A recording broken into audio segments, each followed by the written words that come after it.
ভাবুন, একজন মানুষকে ফাঁসি দেওয়া হলো, কিন্তু গল্পটা সেখানেই শেষ করা হলো না, তার মাথা কেটে নেওয়া হলো। আর সেই মাথা লোহার খাঁচার ভেতর বন্দি করে একটি দুর্গের দেওয়ালে ঝুলিয়ে রাখা হলো। একদিন না, এক মাসও না, পুরো 30টা বছর। হ্যাঁ, ঠিকই শুনছেন, ভারতবর্ষের স্বাধীনতা সংগ্রাম। এই শব্দগুলো শুনলেই আমাদের মনে পড়ে কিছু পরিচিত অধ্যায়, কিছু পরিচিত নাম: নেতাজি সুভাষচন্দ্র বোস, ভগৎ সিং, চন্দ্রশেখর আজাদ, ক্ষুদিরাম বসুর মতো বীরেদের। এই নামগুলো ইতিহাসে স্থায়ী জায়গা করে নিয়েছে, কিন্তু ইতিহাস সবসময় সব গল্প একসঙ্গে বলে না। এই ঘটনাটা 1857 সালের পরে না, স্বাধীনতা আন্দোলনের চূড়ান্ত সময়ও না। এই ঘটনাটা ঘটেছিল যখন স্বাধীনতা শব্দটাই এখনো ইতিহাসে লেখা হয়নি। তখন ব্রিটিশ সাম্রাজ্য ছিল অপরাজেয়, অপ্রতিরোধ্য, আনচ্যালেঞ্জড।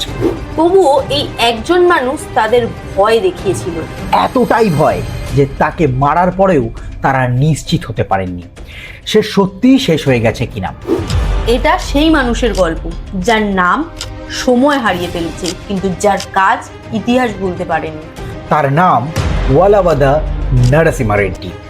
এই গল্পটা বুঝতে হলে আমাদের ফিরে যেতে হবে 1800 সালের ভারতের সেই সময়, যেখানে অন্যায় ছিল নিয়ম আর প্রতিবাদ ছিল অপরাধ। নমস্কার, আপনারা দেখছেন the fourth pole YouTube channel, সাথে আমি ভাস্কর এবং শালিনী।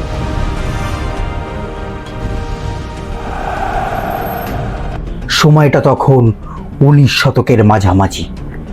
আকাশে মেঘ নেই, মাটিতে সবুজ নেই, শুধু ফেটে যাওয়া জমি, ধুলো উড়ছে হাওয়ায়।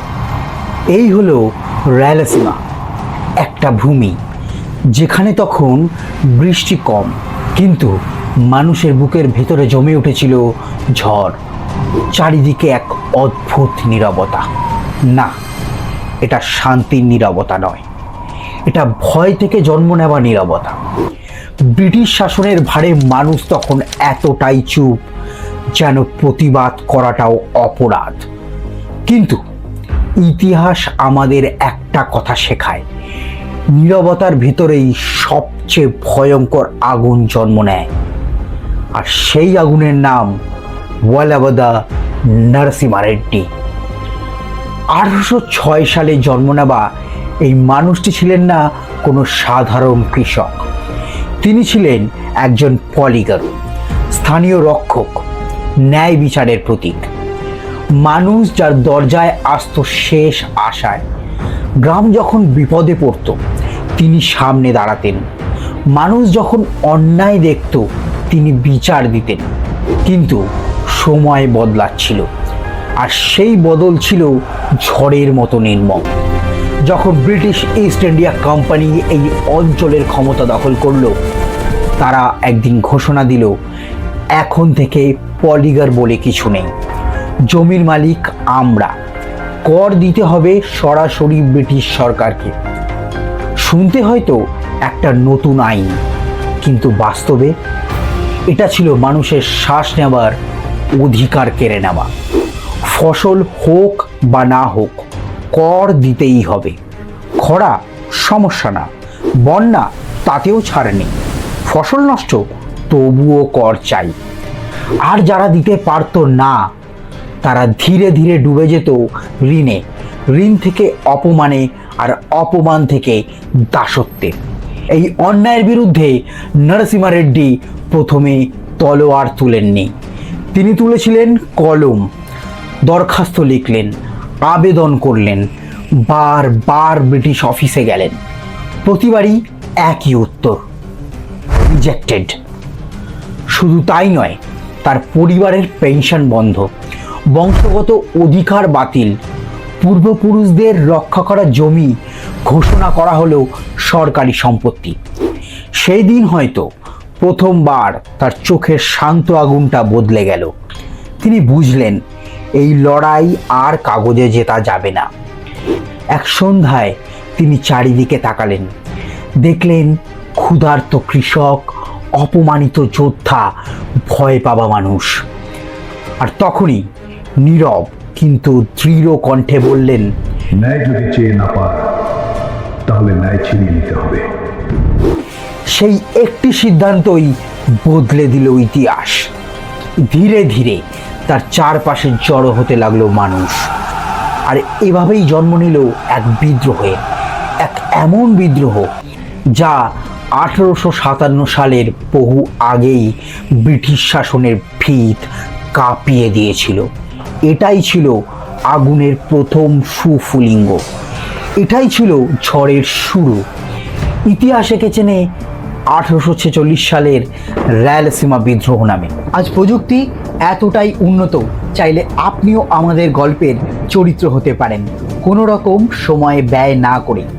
আমাদের গল্পের আপনি কখনো নায়ক অথবা খলনায়ক। তাই আমাদের গল্পের চরিত্র হতে চাইলে অবশ্যই আমাদের চ্যানেলটিকে সাবস্ক্রাইব করে লাইক করে দিন এবং স্ক্রিনে দেওয়া এই হোয়াটসঅ্যাপ নাম্বারে আপনার ছবি পাঠিয়ে দিন আমাদের। আমরা আপনাদের পরবর্তী কোনো গল্পে চরিত্র হিসাবে ব্যবহার করব। যাই হোক, আমরা ফিরি মূল গল্পের দিকে। পরের অধ্যায়ে আমরা দেখব কিভাবে এই মানুষটি 5000 কৃষককে একত্রে করলেন, কিভাবে ব্রিটিশ ট্রেজারিতে প্রথম আঘাত এলো, আর কিভাবে পাহাড় আর জঙ্গল হয়ে উঠল এক যুদ্ধক্ষেত্রে। রাতটা ছিল অস্বাভাবিক শান্ত, আকাশ ভরা তারা, কিন্তু সেই আলো যেন মাটিতে পৌঁছাচ্ছিল না, কারণ রায়লসীমার পাহাড় আর জঙ্গলের ভেতরে চুপচাপ জন্ম নিচ্ছিল এক ঝড়। একটা আগুন জ্বলছে, তার চারপাশে বসে কয়েকজন কৃষক, কিছু প্রাক্তন যোদ্ধা, আর মাঝখানে নীরব কিন্তু অটল এক মানুষ, নরসিমা রেড্ডি। আগুনের আলো তার চোখে পড়তেই বোঝা গেল এই চোখ যেন ভয় চেনে না। তিনি বললেন, আজ আমরা শুধু নিজেদের জন্য লড়বো না, আমাদের সন্তানদের ভবিষ্যতের জন্য লড়ব। মাথা নিচু করে বাঁচার চেয়ে মাথা উঁচু করে মরাও ভালো। কথাগুলো বাতাসে মিলিয়ে গেল না, মানুষের বুকের ভিতরে ঢুকে আগুন হয়ে জ্বলে উঠল। পরের দিন থেকেই শুরু হলো প্রস্তুতি। গ্রাম থেকে গ্রামে গোপন বার্তা পৌঁছতে লাগলো। কেউ রাতে হেঁটে গেল মাইলের পর মাইল, কেউ ফিস ফিস করে খবর দিল সময় এসে গেছে। 1 জন, 2 জন, 10 জন, সংখ্যাটা বাড়তেই থাকলো।